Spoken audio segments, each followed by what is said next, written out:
Putin has actually broken his silence, finally, on the Wagner coup and has given us a little bit more information about what the official response from the regime will be. Let's go and put this up there on the screen. So here were some of the bullet points that were compiled here by an Estonian blogger. I have gone and I've looked at the official translation. It does look to be accurate. So he says, quote, "Any attempts to start a mutiny will fail. Armed mutiny would have been suppressed anyway. Perpetrators must have known this. By betraying their country, they also lied and forced others to kill their soldiers. All enemies abroad and national traitors wanted us to fight each other, and they failed. The majority of Wagner commanders are patriots. They were used covertly against their brothers in arms. I have made steps now to avoid large bloodshed. This needed time, including letting those who made a mistake change their mind and see the consequences that this will lead to." Guy. Interesting in terms of, well, it's interesting, too, about whether this was a negotiation or whether this was a very heavy hand that Putin made it known via Lukashenko to Prigozhin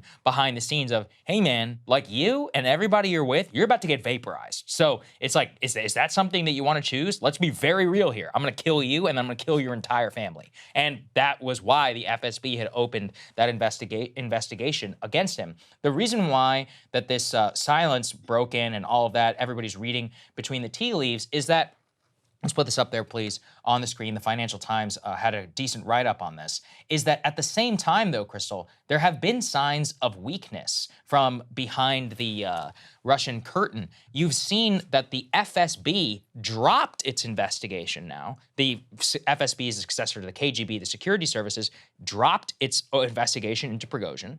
That is very much seen almost as like, it's like a pass, right? You know, he no longer is an active and a wanted criminal inside of Russia. There are reports now actually coming out this morning that Prigozhin has actually landed in Minsk in Belarus, you know, verifying some of the exile reporting now that had come out there. Lukashenko and some of the behind the scenes in terms of how this will all happen is that it seems that the Wagner forces themselves will then be drafted into the Russian Ministry of Defense and come under the full command and control. So overall, this is a total loss for Prigozhin. But then on the Putin side, he did have to give something. The man who challenged his authority and came within 200 kilometers has lived to see another day. Now, will he see a few more days? We'll see. A lot more days? Will he see? Will he live to the end of his days in a nice, comfy bed? Personally, I doubt it. But still, I mean, if you are an oligarch, people like Oleg Deripaska and others who have voiced not anti-war sentiments, but they've made, you know, kind of statements that cast in that direction, you gotta feel a hell of a lot more emboldened now. Because previously they thought you're a dead man if you come somewhere even close to this, and you've literally had an armed mutiny, and the man lived to tell the tale. Maybe. I mean, it's interesting because there are people who have, you know, been put in prison for posting anti-war sentiments on Facebook. Right. But then you have Prigozhin, who, you know, directly challenging the Putin regime, marching to Moscow, and by the way, killing some number of Russian soldiers and downing planes in the process, who was let off the hook.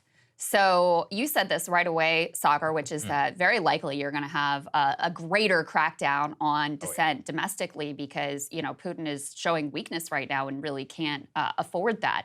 I thought it was really interesting talking to Yegor yesterday, his assessment for what it's worth. And he's, you know, he lives in Moscow. He's sort of socialist writer, thinker, analyst, et cetera. His view is in the short term, it won't really change anything. As you said, Saagar, Wagner is being incorporated into the Ministry of Defense. Prigozhin is going away. Putin is reasserting control over more or less the entire military, although you still have the Chechens out there, so that's another matter. But he's more or less reasserting control. All of the top-level people, as far as we know, including Shoigu, who Prigozhin really despised and had been going after relentlessly, all of them seem to be keeping their jobs for now, as best we can tell. So short-term may not change a lot. Long term, you know, is this the crack that ends the regime here? It's impossible to say. To go back to what Prigozhin said in his 11-minute statement, which was kind of funny. I mean, first of all, he said that their march towards the Capitol and the way they were able to do this so effectively and, in his view, like barely any blood spilled, et cetera, was a masterclass, that was his words, in the way that the assault on Kyiv should have gone from the beginning and the assault on Ukraine should have gone from the beginning. So he described the Wagner Group's actions there as a masterclass in military tactics. He also claimed, somewhat unbelievably, quote, "We didn't have the goal of toppling the existing regime, which is lawfully elected, as we have said many times." He didn't refer to Putin by name, though. Instead, he wanted to, quote, prevent the destruction of the paramilitary group and to hold to account those who, quote, with their unprofessional actions made a huge amount of mistakes during Russia's invasion of Ukraine. So, I mean, this is both a personal face-saving attempt and also an attempt for Putin to save face, because, you know, if you are letting someone who directly threatened your regime off the hook, yeah, that's a pretty bad look here. So attempt it, face saving all the way around. Yeah, there's a lot of cope that I think that is happening. And yeah, like let's be clear. In terms of the Ukraine counteroffensive, there has been no change currently to the status quo. Minor movements on the front line, but in terms of like any major breakthrough or any of that hasn't materialized. There hasn't been a mass defection in terms of Russian troops, and everything does currently seem to be on course. But extraordinary events have just happened, and that will shake Russia really to its core. And I think that in terms of Putin, this will validate his worst fears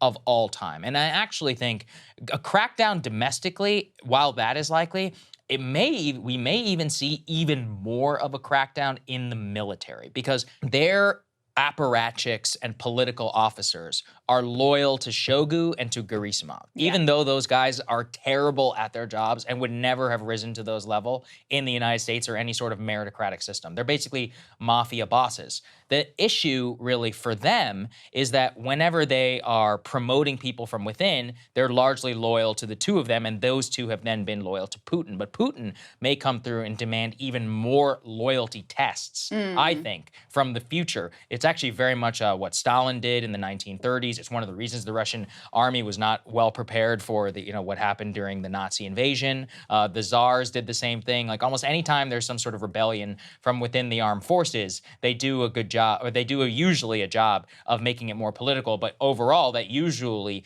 makes the force less good at actually fighting. Yeah, I mean, there are some signs that Ukraine was able to gain some ground while Russia was dealing with all of this. And, I think it's entirely plausible that Russia suffers militarily just because the Wagner group was some of their more effective fighting forces, and some proportion of Wagner is going to be incorporated into the Ministry of Defense, but some proportion of it is just going to be done, go home, et cetera. So, we'll see how it all shakes out. I will say, just getting some of the context from Yegor in terms at least of how he personally views this all unfolding domestically in Russia. Prigozhin had become a real social media sensation, and he had been propped up in some ways by Russian state media as this like patriot of the war, et cetera. But in his view, in Yegor's view, that support was really soft, and he described Prigozhin as being high on his own farts, meaning he was too big for his britches. He really overestimated how much support he had, thought he was a big man, thought he could pull this off, and then probably as he's marching down the road and he's not encountering a lot of resistance, but he's also not seeing the Russian National Guard like rallying to his defense, he realized with his reportedly like 2,500 men that he had with him, there was no way in hell he was going to actually be able to take Moscow. There are also reports that, there were some threats made to his family that may have been quite persuasive to him, and so that's what brings him to the negotiating table. I don't know if it was the right move for Putin to strike this deal with Prigozhin, because I do think that it reveals some real chinks in the armor here. But, you just want to be really careful about being too certain about, this spells the end of the regime and this is, weakness, and now the Ukrainians are going to be able to counter, et cetera. Nobody really knows how it will all shake out. And so it's just best to, look at the situation for what it is today and try to see what happens tomorrow going forward. Peter Zion actually has always said it really well. He's like, look, the first year and a half, it's always a shit show. He's like, somehow they throw as many bodies as possible into the grinder, and then they usually end up pulling it out. So if history is our guide, we seem to be currently in that shit show. Hey guys, if you like that video, go to breakingpoints.com, become a premium subscriber, and help us build the best independent media organization on the planet. That's right. We're subscriber funded. We're building something new. We want to replace these failing mainstream media organizations. So again, to subscribe, it's breakingpoints.com.